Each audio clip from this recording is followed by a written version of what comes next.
guys, this is Valentina, your local Argentinian Spanish tutor. You know the drill. Welcome back to another video where I give you the best tips and tricks to perfect your Spanish and help you sound like a real native speaker. In case you're new here, let me tell you a little bit about myself.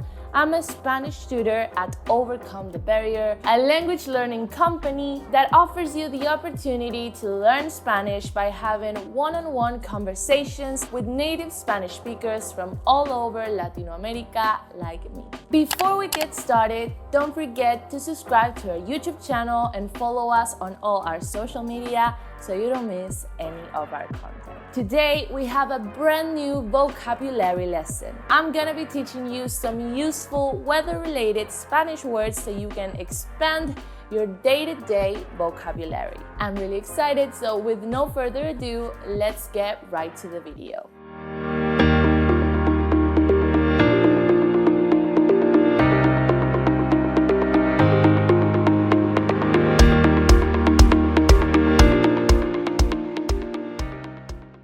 Let's talk a little bit about el clima, the weather, a masculine word. To describe the weather in a general way, native speakers often use adjectives like lindo, feo, or bonito. Qué bonito clima hay hoy. There's such nice weather today. Or mañana el clima estará horrible. Tomorrow the weather will be awful. Apart from those, we also use very often the words buen and mal to describe good and bad weather. For example, algo me dice que hoy habrá buen clima. Something tells me that today we will have good weather. But let's get a little bit more specific and take our vocabulary to the next level. Let's start with some adjectives commonly used to describe el día, the day, which is another way to refer to the weather. Cálido, warm.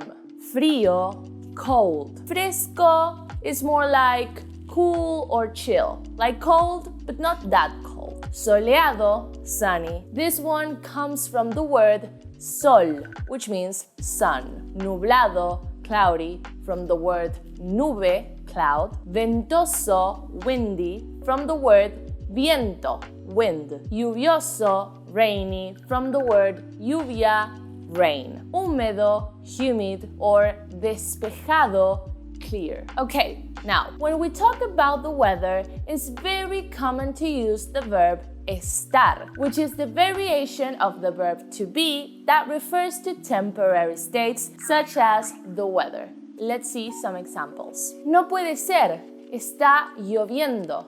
Estaba soleado hasta hace poco. No way, it's raining. It was sunny until just now. We will use some present continuous vocabulary to make this type of sentence. Lloviendo, raining. Nevando, snowing. Lloviznando, drizzling. Granizando, hailstorming. Another commonly used verb to talk about the weather is the verb hacer, to make or to do. For example, hace frío or hace calor. It's cold or it's hot. And also the impersonal form of the verb haber in sentences like hay buen clima, there's good weather, or habrá una tormenta mañana, there will be a storm tomorrow. Let's see some more vocabulary. Neblina, mist. Tormenta, storm. Trueno, thunder. These ones usually used in its plural form to say hay truenos. Relámpago, lightning strike. Rayo, lightning bolt. Granizo, hail. And diluvio, which could be translated to the pouring rain. Finally, el pronóstico is the forecast. Okay guys, and that's it for today's video. As always, thank you so much for watching. If you enjoyed it, make sure to give this video a thumbs up and leave a comment down below if you have any questions, suggestions, or recommendations. Like I said, make sure to subscribe to our YouTube channel and turn your notifications on so you don't miss any of our content, as well as follow us on all our social media. And on that note, I want to thank you guys so much for 10,000 followers on TikTok It's incredible. Thank you so much for your support. If you want to start your journey towards Spanish, make sure to check out OCTB's website and sign up to your first free demo lesson with a native speaker. Like I always say, remember that if you're thinking about it, then you're ready to do it. Okay guys, thank you so much for watching and I'll see you very soon. Nos vemos. Mwah.